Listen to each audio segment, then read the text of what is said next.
ऐसे नहीं है कि आप जी पाकिस्तान को किसी ने 4 करोड़ दिया, 20 करोड़ दिया, 2 अरब दिया तो हम खामोश हो गए, जो मर्जी करते रहो। देखिए, मैं समझता हूं कि हमारे मुल्क में हाइब्रिड सेटअप रहे हैं, रिवॉल्विंग डोर डेमोक्रेसी रही है, डिक्टेटरशिप रही है, जमहूरियत रही है, जमहूरियत में भी हाइब्रिड सेटअप्स रहे हैं। हमें इन चीजों का अंदाजा है, उसके जारी बात है चीजें कॉम्प्रोमाइज होती हैं, और जो ज़िया दौर में हुआ हमें उस चीज का भी अंदाजा है कि नुकसान हुआ बहुत सारी चीजों को। या हम खुद भी जब घर बैठ के एनालिसिस करते हैं तो हम ये नहीं तारीफ नहीं करते कि जो ज़िया दौर में हमें अफगानिस्तान में किया वो बहुत अच्छा था, प्रॉब्लम थे उसमें, और उसके आफ्टर इफेक्ट्स भी देखिए। अभी हमने ये पिछले 7-8 सालों में मामला ठीक किए हैं, वरना मामला बहुत खराब रहे हैं, इसमें कोई शक नहीं है।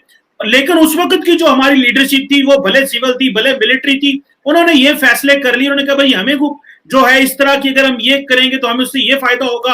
किसी ने पर्सनल गेन देखा, किसी ने मुल्क का गेन देखा, तो प्रॉब्लम हमारा रहा है, बड़ा सीरियस रहा है। लेकिन मैं समझता ये हूं कि जितना ओवर सिंप्लीफाई किया जाता है ना, पाकिस्तानी को इतने पैसे दे दो वो इतना काम कर देगा, यहाँ पे ऐसे नहीं बिकती चीजें। यहाँ पे हमें पता है इन चीजों का। अमरीकी हमारे साथ पिछले 40-50 साल से डील कर रहे हैं, हमें पता है कि उनको क्या बेचना है और उनको भी पता है हमें इनसे क्या चाहिए। ठीक है, हम उनके लिए बहुत बड़ी मार्केट नहीं है, वो जो हम जो चाहते हैं कि इकोनॉमिक पार्टनरशिप वो नहीं है हो सकी, क्योंकि हमारे इंटरनल चैलेंजेस भी रहे। तो ऐसे नहीं है कि आज अमरीकी सदर ने हमें खत लिखा था हमारी मदद करो अफगानिस्तान में, वैसे सदर बनते ही उसने कहा था ओ पाकिस्तान, कौन सा पाकिस्तान, पैसे दो, ये करो वो करो।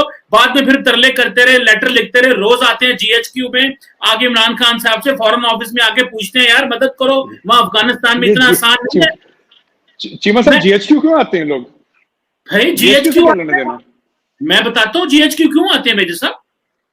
आपको इस चीज का पता है, जो मुझे पता है आपने सवाल क्यों किया है, आपको इस चीज का पता है। हाँ, पाकिस्तान में मिलिट्री जो है वो बड़ा पावरफुल रोल प्ले कर रही है शुरू से, कोई आज की बात थोड़ी है। वॉर एंड टेरर में 9/11 के बाद जो मेजर स्ट्रेटेजिक डिस्कोर्स इस मुल्क का बना और जो बनाया गया वो फौज ने बनाया। एक तो मुशर्रफ थे, और उसके बाद वॉर एंड टेरर लड़ी फौज ने, लड़ी with the support of the other. But Cheema sir, एक बात बताइए, तो 9/11 की बात है। ज़ियाउल हक के समय तो 9/11 नहीं था, आयूब खान के समय तो 9/11 नहीं था, याया खान के समय तो 9/11 नहीं था। ये डे 1 से जो मिलिट्री का डिस्कोर्स बन रहा है, ये क्यों बन रहा है? देखिए इसमें मेरे साहब ये कोई एक, इसमें मैं इतने सिंप्लीफाई नहीं कर सकता क्यों बना। लेकिन मैं अभी आपने कहा ना जीएचक्यू की बात की, तो जाहिर बात है हमारी फौज जो है वो अफगानिस्तान को देख रही है। वो इवन के उनको डोमेस्टिकली कराची भी देखना पड़ा, फाटा देखना पड़ा, बलोचिस्तान देखना पड़ा, क्योंकि वहां पे इंडिया की तरफ से इन्फिल्ट्रेशन हो रही थी। अफगानिस्तान एक वीक जो हमारा नेबर था, वहां से जो इन्फिल्ट्रेशन होती थी। अभी हमने जो बाढ़ लगाई है, सो नेशनल सिक्योरिटी में फौज का बड़ा पावरफुल रोल रहा है। और उसमें हमारी जो सिविलियन लीडरशिप है, to be frank enough, I will be vocal enough to say, जो सिविलियन लीडरशिप की जो नेशनल सिक्योरिटी अंडरस्टैंडिंग होनी चाहिए थी, ठीक है, फॉर एग्जांपल इंडिया को डील करने के लिए जो एक इंस्टीट्यूशनल मेमोरी है वो फौज की है, वो सिविल लीडरशिप की है ही नहीं है। अब देखें इंडिया को कैसे डील करना है, कैसे स्लो डायलॉग लेके चलना है, ट्रस्ट करना है, ट्रस्ट नहीं करना, वो फौज समझती है। और चाहते हुए या ना चाहते हुए फौज ने शुरू से 1947 ऑनवर्ड, आप चल पड़े ना, जब आजाद हुई, अयूब आ गए, या आगे सारा कुछ आ गया, भाई फौज ने somehow it was playing a role, भाई जो भी था। मैं समझता हूं कि अगर मैं सिविलियन हूं तो मैं एक बात बताऊं, मैं टीवी पे भी बैठ के पाकिस्तान में बात करता हूं, मैंने कहा फौज ने पॉलिटिकल अगर रोल प्ले किया है या जो इसमें आई है तो उसमें फौज का कसूर नहीं है। मेरा घर था, मुझे अपनी चीजों को टेक केयर करना चाहिए था। अगर पॉलिटिशियंस अपनी ग्राउंड को कंट्रोल नहीं कर सके तो जाहिर बात है किसी ने तो मुल्क देखना है। वो अगर उनको जिस तरह देखें, इधर हमारे नवाज शरीफ साहब आते हैं, वो फटाफट जो है वो इंडिया कहते हैं जी ताल्लुकात ठीक हो जाए। भाई इंडिया के साथ ओवरनाइट ताल्लुकात ठीक नहीं हो सकते। जिस तरह इंडिया के साथ ताल्लुकात ठीक करने के लिए आपको वक्त चाहिए। ये इतना सिंपल रिलेशनशिप नहीं है कि मोदी साहब काबुल से दिल्ली जाते हुए लाहौर उतर गए 3 घंटे के लिए तो मामला बहुत अच्छे हो गए। मोदी साहब ने जफी लगा ली नवाज शरीफ साहब को और हाथ में हाथ पकड़ के शादी पे चले गए और वहां से बाहर आ गए और मोदी साहब ने कह दिया वहां तो कोई हुआ ही नहीं, बात ही नहीं हुई। सो फौज जो है पाकिस्तान में लोगों को बुरा लगता होगा।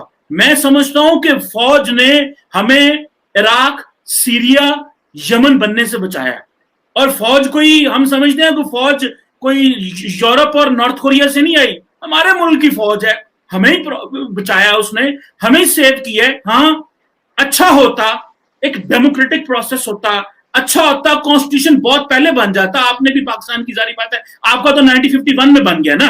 हमें तो प्रॉब्लम शुरू हो गई जब कॉन्स्टिट्यूशन बने ही नहीं, जो है वो सिविल मिलिट्री पॉलिटिशियंस ने अपने बीच में लफड़े डाल एक दिए। तो ये तो इसमें तो बात, एक फैक्टर नहीं है, जी जी, बहुत फैक्टर मैं है एक मेरे साथ, इसको बात तो मैं कहना चाहता हूँ चीमा साहब, एक हूँ। बात, अगर आपकी इजाजत हो तो एक बात कहना चाहता हूँ।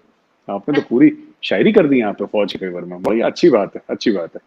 मैं देखिए ना, ये जो चीजें हैं, देखिए पाकिस्तान का इंटरनल मसला है, और मैं तो एक ही बात कहूंगा कि देखिए जैसे चीमा साहब ये बात होती है ना, आपने बोला 47-48 से लग गया, क्योंकि अगर हमारे पॉलिटिशियंस नहीं कर रहे थे, राइट, तो किसी ना किसी को तो करना ही था, यही आपने बात बोली ना, पॉलिटिशियंस तो हमारे भी नहीं कर रहे थे, ठीक है। मैंने बोला इनएफिशिएंसी, भूखमरी, लैक ऑफ इंफ्रास्ट्रक्चर, करप्शन ऐसा कि पाकिस्तान तस्वुर नहीं कर सकता। आपकी सोच के बाहर है ना, वही पाकिस्तानी कहते हैं ना कि नवाज शरीफ पैसा खा गया, मतलब है कितने पैसे जो खा गया नवाज शरीफ, क्या है उसके पास, कुछ नहीं उसके पास, उसने तो अभी देखा ही नहीं पैसे कितने होते हैं ना, वो जरदारी ने देखा। तो ये सब चीजें हमारे, क्योंकि बड़ा मुल्क है, तो पाकिस्तान से 10 गुना ज्यादा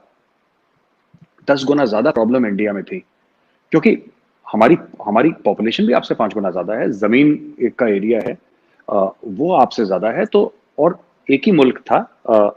14th-15th की नाइट को जो तकसीम हुआ है, मुल्क अलग हुआ है, तो पाकिस्तान अलग बन गया, और इंडिया अपने अपने रास्ते, पाकिस्तान अपने रास्ते।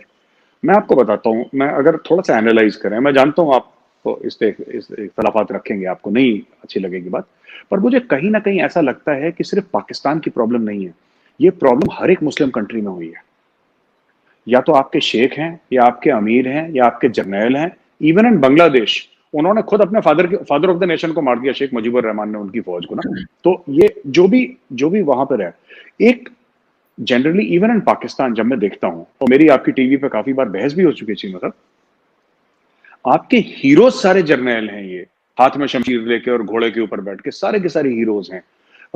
तो ये जब एक मुल्क के पूरे कौम के ऐसे हीरोज होते हैं ना, then you look up to, आप एक नेशनल सिक्योरिटी स्टेट बनता है, एक माइंडसेट बनता है कि हम दुश्मनों से घिरे, हमने लड़ाई लड़नी है।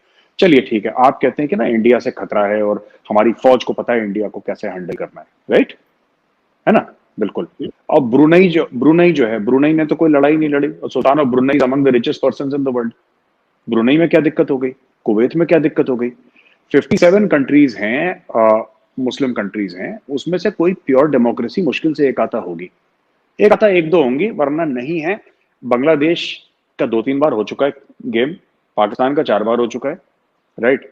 टर्की वर्की में कमाल अतातुर्क वगैरह, आफ्टर द ऑटोमन एम्पायर क्या हुआ था, you are aware, very well aware. Kamal Ataturk, क्या कमाल पाशा भी बोलते थे जिनको, और ये सब आप हर जगह देखेंगे तो आपको इक्का दुक्का मुल्क मिलेगा, वरना ये पूरा, मुझे ये थोड़ा सा ना समझने के क्यों हो रहा है बार बार ऐसा, और 1 2 3 4 5 10 नहीं, 57 कंट्रीज में लगातार हो रहा है, विथ 1 or 2 एक्सेप्शंस। ऐसा क्यों हो रहा है, ये थोड़ा सा सोचना पड़ेगा कि हीरोज कौन है, क्या ऐसा क्यों है कि सदाम हुसैन भी आपके यहाँ पैदा हो रहा है, ठीक है ना, और आपके यहाँ वो लीबिया वाला कौन सा था, वो पागल जिसकी लेडी बॉडीगार्ड थी, क्या नाम था उसका, गद्दाफी, गद्दा मोहम्मद गद्दाफी भी आपके यहाँ पैदा हो रहा है, फिर आपके यहाँ रफसंजानी भी आपके यहाँ पैदा हो रहा है, फिर ये सब जितने भी कलाकार हैं, ये पूरे ना फिल्म स्टार्स हैं, सब ये क्यों ओआईसी में जन्म लेते हैं इतने ज्यादा, और क्यों ऐसा नहीं है कि कोई अच्छा, आप देखिए सादात को, देखिए आप इजिप्ट की अगर बात कर लो, है ना, तो और आप कितने और को देखिए वहां पे, पूरे एरिया में अगर आप देखिए ना, तो I think there is a certain thing that you need to recognize कि ये बार बार चीजें हो रही हैं। जो कहते हैं आपकी पाकिस्तान में फौज आ गई, तो फौज तो आलम इस्लाम में हर जगह आई है, तो कोई ऐसी जगह तो नहीं है जहां पे फौज नहीं आई। इसलिए आज की तारीख में भी सऊदी अरेबिया में भी जो प्रिंस सलमान है, या कोई प्रिंस है, उसके अंडर ही डायरेक्टली फौज है, एक खानदान के अंदर है, तो एक खानदान के नाम से ही वो मुल्क का नाम रखा गया। साउथ तो एक फैमिली है, तो अपने अपने खानदान के नाम से ही मुल्क का नाम बदल दिया, अरेबिया नाम था, उसने सऊदी अरेबिया कर दिया। तो चीमा साहब ऐसा है कि जैसे पाकिस्तान में कह रहे हैं ना, मैं कह रहा हूं कि इसका कोई जस्टिफिकेशन नहीं दे सकते आप, क्योंकि इंडिया में आपसे 10 गुना ज्यादा प्रॉब्लम रही है, 10 गुना ज्यादा। आप लोग कहते हैं गरीबी है पाकिस्तान में, अगर आप आज से 25-30 साल पहले जाते ना, आज भी गरीबी है हिंदुस्तान में, आज भी काफी गरीबी है, राइट, बट आज से 30 साल पहले ऐसी गरीबी थी चीमा साहब कि शायद आपको अफ्रीका में मिलती, सब सहारन, इंडिया की बात कर रहा हूं, इतना ज्यादा था। पर यहां पे कभी किसी ने नहीं बोला कि फौज आ जाएगी तो सब ठीक हो जाएगा। You have to work with what you have. जैसे मैं आपको एक एग्जांपल देता हूं, फिर I leave it up to you, हमारा 1 घंटा भी होने वाला है चीमा साहब। हाँ जी। ऐसा ऐसा ना कि मेरा भाई अगर खराब है, ठीक है, मेरा सगा भाई है, घर में हम लोग 4-5 भाई हैं, मेरा एक भाई खराब है, मेरे 2 भाई खराब है, मैंने काम तो उन्हीं के साथ करना है ना, भाइयों के साथ। मैं बगल में शर्मा जी के घर तोड़ना चला जाऊंगा कि जी अपने भाई किराए पे दे दो, मैं उनके साथ रखूंगा? ऐसा नहीं हो सकता, मुझे तो अपने भाइयों के साथ ही काम करना है। So when I mean brother, I mean democratic institutions. उसमें करप्शन भी है, उसमें इनएफिशिएंसी भी है, उसमें फैमिली रूल भी है, उसमें 10 किस्म की गंद है, लेकिन उसको साफ करना, वो तो हमारा घर है, तो उसको साफ करना, हम किसी और को चाबी देके कि आप चलाओ मुल्क, क्योंकि आप बेहतर फौजी। लोग मुझसे पूछते हैं, कई लोग ना, इंडियंस और पाकिस्तानी, इंडिया में मसाइल हैं कि क्या इंडियन आर्मी को कभी पावर में आना चाहिए? मैं कहता हूं हाथ जुड़वा लो। इंडियन आर्मी एक रोल में बहुत अच्छी है। Indian army is not suppose to rule India, it can not rule India. Indian army itself does not want to rule India. Forget about कि सिविलियन क्या चाहते हैं, hardly matters. Indian army itself does not want to come in. तो चीमा साहब, ये चीज है कि जो डेमोक्रेटिक सेटअप है, नवाज शरीफ के पनामा के पेपर्स हैं, राइट, या जरदारी के प्रॉपर्टीज हैं, राइट, ऐसे लोग डेमोक्रेसी में आएंगे, ऐसे लोग आएंगे, इन्हीं में से फिर एक हीरो निकलेगा पाकिस्तान में, तो साफ कहेगा। आप एक बात बताइए, एदी साहब थे आपके, एदी साहब is such a big hero, मेरे हीरो हैं, मैं खुल के बोल रहा हूं। एदी साहब निकले ना पाकिस्तान से, निकलेंगे, आपके हीरोज कई हैं पाकिस्तानी जो अच्छा काम करते हैं, आप बढ़ावा दीजिए, डेमोक्रेसी बढ़िया